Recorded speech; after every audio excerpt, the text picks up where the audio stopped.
하나님 말씀 신명기 24장 16절 말씀을 보겠습니다. 구약 성경 299쪽입니다. 아비는 그 자식들을 인하여 죽임을 당치 않을 것이요 자식들은 그 아비를 인하여 죽임을 당치 않을 것이라. 각 사람은 자기 죄에 죽임을 당할 것이니라. 아멘. 당연한 말씀을 왜 하시느냐, 이렇게 생각을 할 수 있죠. 지극히 당연한 말씀. 아버지가 그 자식들을 인하여 죽임을 당하는 일은 없어야 하고, 자식들도 그 아버지 때문에 죽는 일은 없을 것이라는 말씀은 오늘날 이 시대를 살아가는 우리들에게는 지극히 정상적인 말씀입니다. 그런데 신명기 5장을 보게 되면 오늘 본문과 정반대되는 말씀을 하십니다. 5장 9절입니다. 우리가 너무나 잘 아는 십계명에도 나오죠. 출애굽기 20장에도 나오고 5장도 십계명에 대한 말씀인데요. 5장 9절을 보면 그것들에게 절하지 말며 그것들을 섬기지 말라. 나 여호와 너희 하나님은 질투하는 하나님인즉 나를 미워하는 자의 죄를 갚되 아비로부터 아들에게로 3, 4대까지 이르게 하거니와 나를 사랑하고 내 계명을 지키는 자에게는 1000대까지 은혜를 베푸느니라. 이러한 말씀들은 출애굽기, 민수기에서도 계속해서 반복해서 말씀하고 계십니다. 그런데 갑자기 신명기 24장 16절에서 이 원칙을 깨는 말씀을 하시죠. 아버지가 범죄하면 3, 4대까지 하나님께서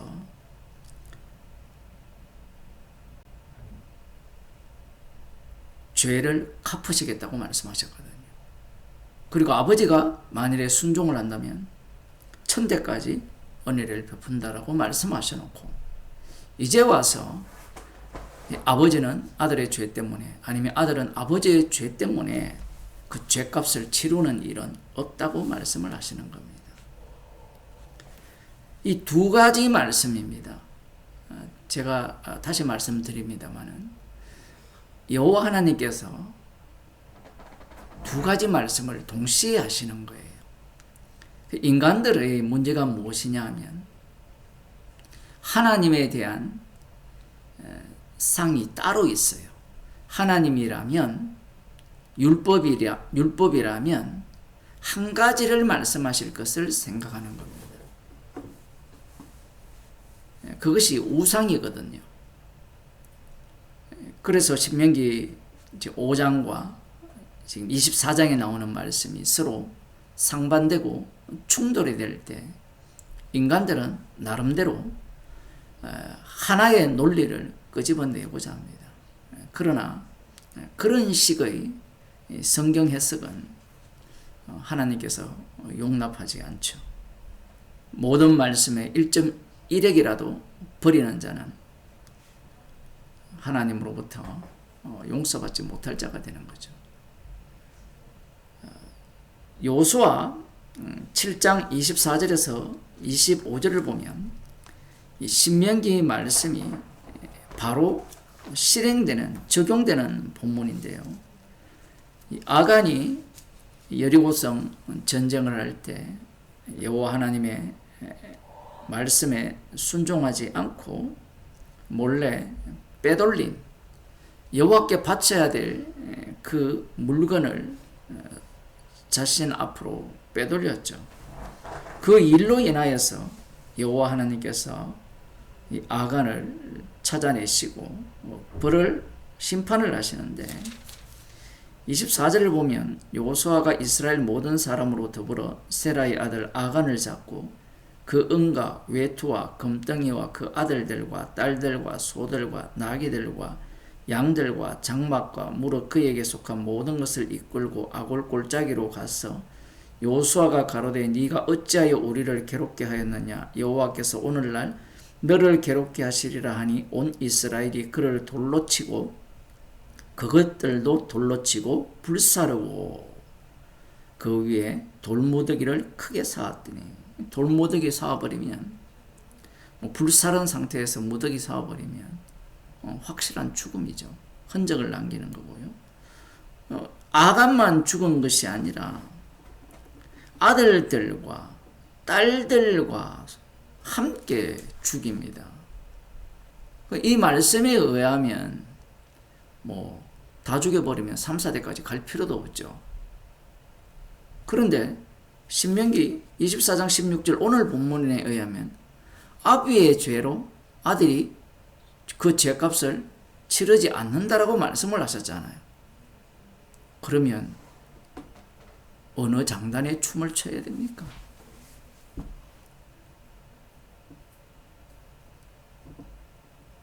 하나님께서 이럴 때는 이렇게 말씀하시고 저럴 때는 저렇게 말씀하시고 어떻게 해야 됩니까? 신명기에서 5장을 이 여호수아 7장에서 5장을 적용해야 되느냐, 신명기 5장을 적용해야 되느냐, 24장을 적용해야 되느냐. 하나님께서 지시하시는 대로 해야 돼요. 인간이 선택할 그러한 위치에 있지 않습니다. 열왕기상 14장 9절을 볼게요. 지금 성경이 계속해서 이 말씀이 뒤섞여 있습니다. 열왕기상 14장 9절.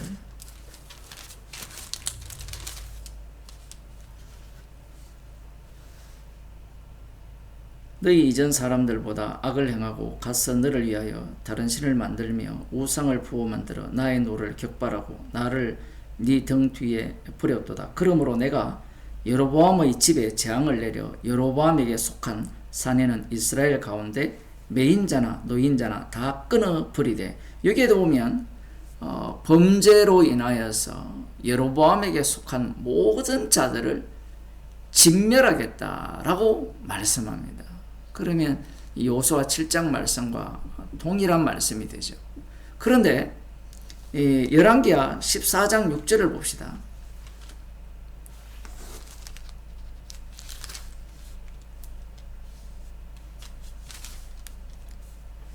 구약성경 585쪽인데요.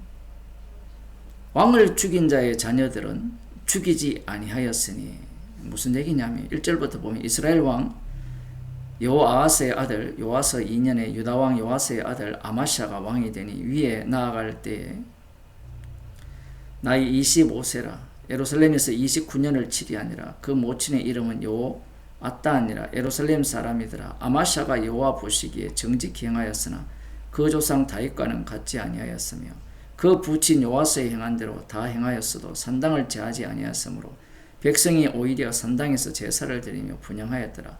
나라가 그 손에 굳겠으며 그 부왕을 죽인 신복들을 죽였으나,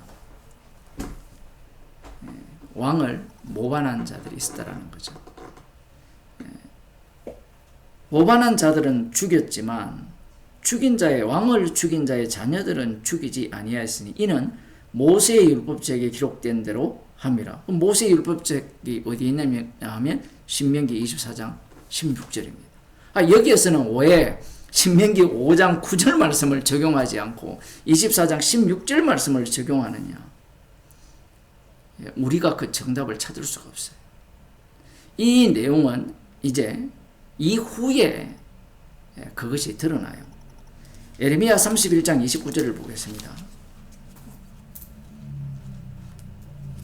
왜 이것들을 봐야 되느냐 하면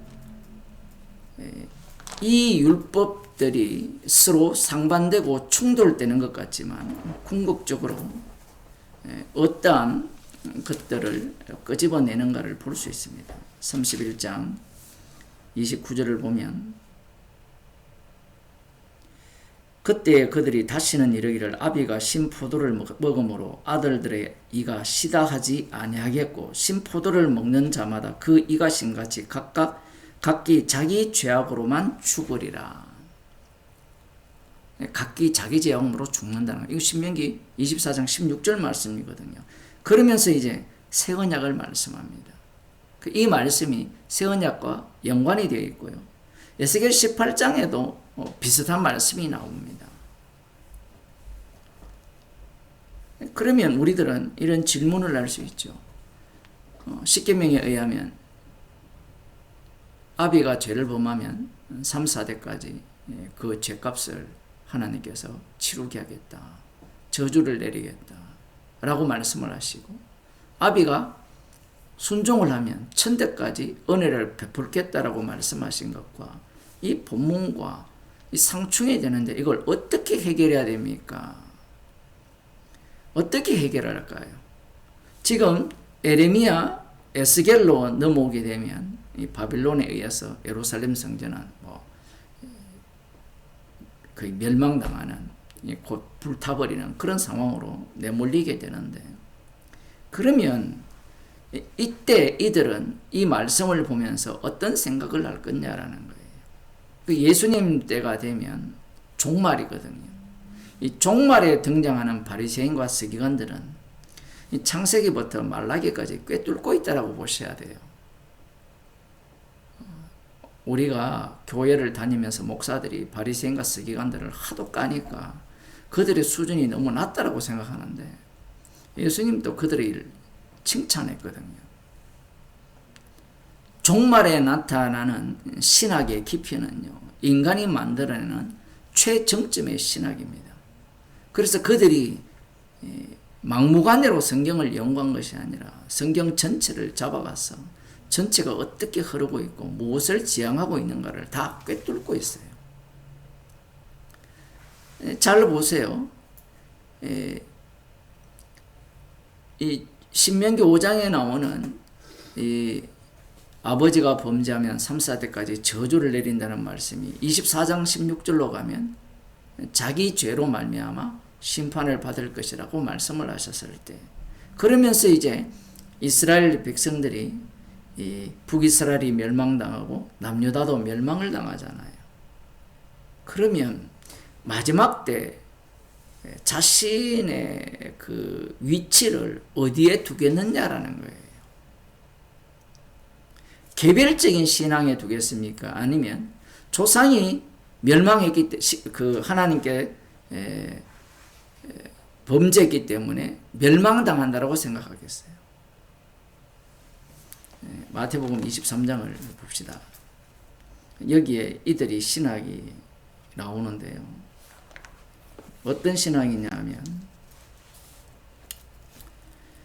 예수님께서 이렇게 말씀합니다. 29절, 화 있을진저 외식하는 서기관들과 바리새인들이여, 너희는 선지자들의 무덤을 쌓고 의인들의 비석을 꾸미며 가로되, 만일 우리가 조상 때에 있었다면 우리는 저희가 선지자의 피를 흘리는데 참여하지 아니하였으리라 하니.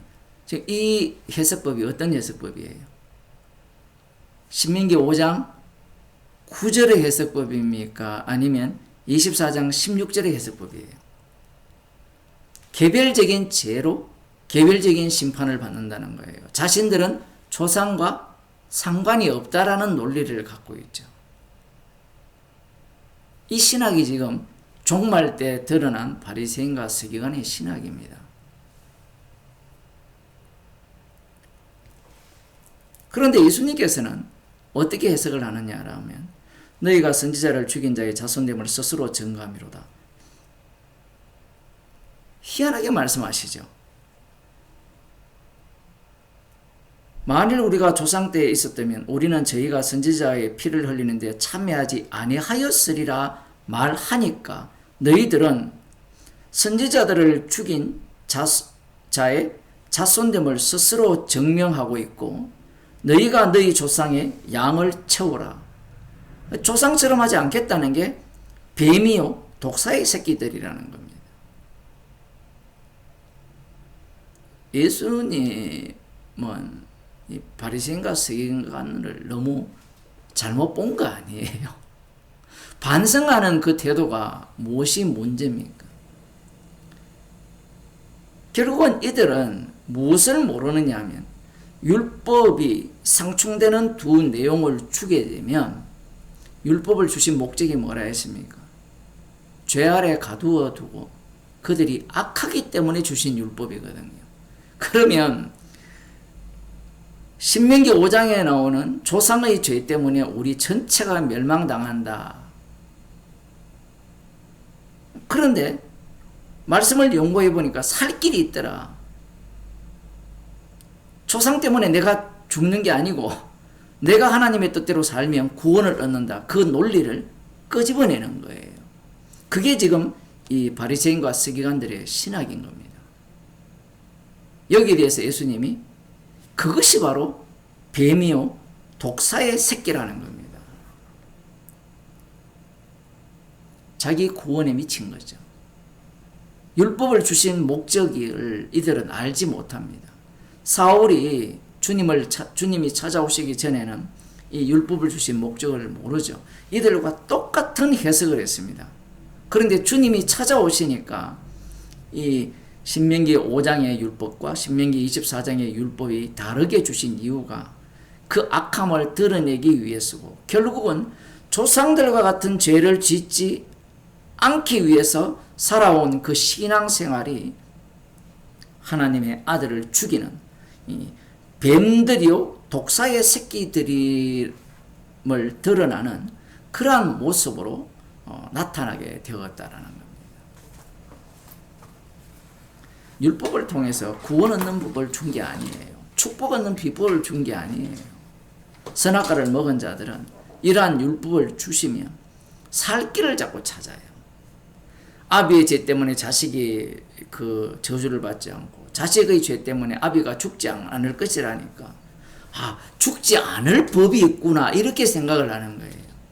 그 생각이 뱀의 생각이고 독사의 새끼들의 생각이라는 거예요. 로마서 5장을 보겠습니다. 이걸 보지 않고 끝낼 수도 있는데 끝내버리면 또 다른 생각을 갖고 있기 때문에 5장을 보게 되면 12절이죠. 이러므로 한 사람으로 말미암아 죄가 세상에 들어오고 죄로 말미암아 사망이 왔나니 이와 같이 모든 사람이 죄를 지었으므로 사망이 모든 사람에 이르느니라. 여기에 보면 모든 사람이 죄를 지었다는 거거든요. 아담이 죄를 지었는데 모든 사람이 죄를 지었고, 모든 사람이 지은 죄가 어떤 죄입니까? 하나님의 아들 예수님의 십자가에 못 박아 죽인 죄예요. 요즘 사람들이 이런 소리를 하거든요. 아담이 선악과를 먹었는데 나는 안 먹었는데요. 성경은 그렇게 말씀하는 게 아니라 아담이 선악과를 먹었지, 너는 그러면 어떤 인간이냐면 하나님의 아들을 죽인 인간이에요. 지금 로마서 5장은 그 이야기를 하고 있어요. 그런데 이걸 모르니까 신학자들은 원죄 운운하고 있어요. 원죄. 아담의 원죄. 그 원죄가 사해졌다라는 거예요. 그러면서 우리한테 자범죄가 있다는 거예요. 그러면 바리새인과 서기관들이 자범죄로 예수님을, 하나님의 아들을 살해한 겁니까? 신학자들은 요상한 인간들이에요. 그 악마의 그 자손들이죠. 여기에 보면 이 바리새인과 서기관처럼 뱀들이고 독사의 새끼들입니다. 로마서 5장을 그런 식으로 해석을 해요. 모든 사람이 죄를 범했는데 지금 그 죄가 어떤 죄입니까? 하나님 아들을 죽인 죄예요. 그 인간들은 선악과를 따먹었다가 죄가 되잖아요. 그런데 주님은 그렇게 해석을 안 합니다. 그걸 어디로, 한 사람이 범죄했고 모든 사람이 범죄했으니까 그 모든 사람 범죄가 누구를 죽였습니까? 사도행전에 나오잖아요. 예수님을 십자가에 못 박을 때 유대인들만 죽였어요. 본디와 빌라도 세계의 그 제국이죠. 로마 제국이 함께 예수님을 죽인 겁니다. 모든 사람이 죽인 거예요.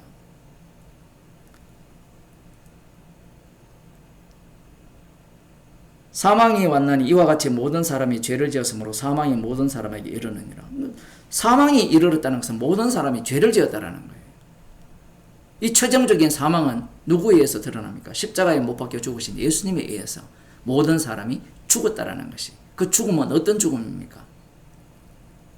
아버지로부터 버림받은 죽음이죠. 죄가 율법이 있기 전에도 세상에 있었으나 율법이 없을 때에는 죄를 죄로 여기지 아니하였느니라. 이것은 완료 상황에서 설명하는 겁니다. 그러나 아담으로부터 모세까지 아담의 범죄와 같은 죄를 짓지 않은 자들 위에도 사망이 왕노릇하였느니 아담은 오실 자의 표상이라. 오실 자의 표상이잖아요. 그러면 십자가에 못 박혀 죽으시는 그분이 모든 것을 다 이루실 것을 증거하기 위한 아담이죠. 그러나 이 언사는 그 범죄와 같지 아니하니 곧 한 사람의 범죄를 인하여 많은 사람이 죽었은즉 더욱 하나님의 은혜와 또한 한 사람 예수 그리스도의 은혜로 말미암아 선물이 많은 사람에게 넘쳤으리라. 놀라운 말씀이죠. 이게 신명기 5장 이야기예요. 한 사람이 범죄해서 다 죽었고 한 사람이 이 대속 제물이 되심으로 말미암아 많은 사람이 구원을 얻는 거예요. 천대까지 은혜를 얻는 그 내용을 지금 로마서 5장에서 말씀하고 계신 겁니다. 그러니 오늘 본문 이 신명기 24장 16절 말씀은 인간의 악함을 드러내는 거예요. 나만 살겠다는, 나만 천국 가겠다는. 그러나 로마서 5장으로 넘어가면 나의 구원이 사라지죠. 왜냐하면 성령을 받게 되면, 그리스도의 영을 받게 되면 그리스도의 증인으로서 살아가기 때문입니다. 기도하겠습니다. 하나님 아버지, 하나님의 말씀을 우리가 이해할 수 없고 납득할 수 없기에 우리의 죄만 쏟아져 나오기에 그 율법대로 믿고자 하는 그러한 태도가 뱀들이요 독사의 새끼들임을 말씀을 통하여 밝게 드러나게 하심을 감사드립니다. 십자가만 자랑하는 주님의 피 공로만을 앞장 세우는 주의 백성이 되게 하옵소서. 예수님 이름으로 기도드리옵나이다.